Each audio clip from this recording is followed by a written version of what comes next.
12वां अध्याय। यमदूत कहने लगा कि जो कोई प्रसंगवश भी एकादशी के व्रत को करता है वह दुखों को प्राप्त नहीं होता। मास की दोनों एकादशी भगवान पद्मनाभ के दिन हैं। जब तक मनुष्य इन दिनों में व्रत नहीं करता उसके शरीर में पाप बने रहते हैं।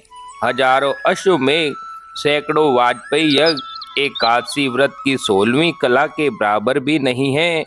एकादशी के दिन व्रत करने से 11 इंद्रियों से किए हुए सब पाप नष्ट हो जाते हैं। गंगा, गया, काशी, पुष्कर, कुरुक्षेत्र, यमुना, चंद्रभागा कोई भी एकादशी के तुल्य नहीं है। इस दिन व्रत करके मनुष्य अनायास ही वैकुंठ लोक को प्राप्त करता है।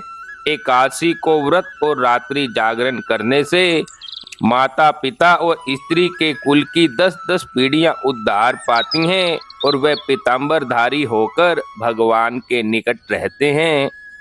बाल, युवा और वृद्ध सब पापी भी व्रत करने से नरक में नहीं जाते। यमदूत कहता है कि हे वैश्य, मैं सूक्ष्म में तुमसे नरक से बचने का धर्म कहता हूँ। मन, कर्म और वचन से प्राणी मात्र का द्रोह न करना, इंद्रियों को वश में रखना, दान देना, भगवान की सेवा करना, नियम पूर्वक धर्म का पालन करना, इन कर्मों के करने से मनुष्य नरक से बचा रहता है। स्वर्ग प्राप्त करने की इच्छा से मनुष्य गरीब भी हो तो जूता, छतरी, अन्न, धन, जल कुछ न कुछ दान देता रहे। दान देने वाला मनुष्य कभी यम की यातना को नहीं भोगता तथा दीर्घ आयु और धनी होता है। बहुत कहने से ही क्या, अधर्म से ही मनुष्य बुरी गति को प्राप्त होता है। मनुष्य सदैव धर्म के कार्यों से ही स्वर्ग को प्राप्त कर सकता है। इसलिए बाल्यावस्था से ही धर्म के कार्यों का अभ्यास करना चाहिए।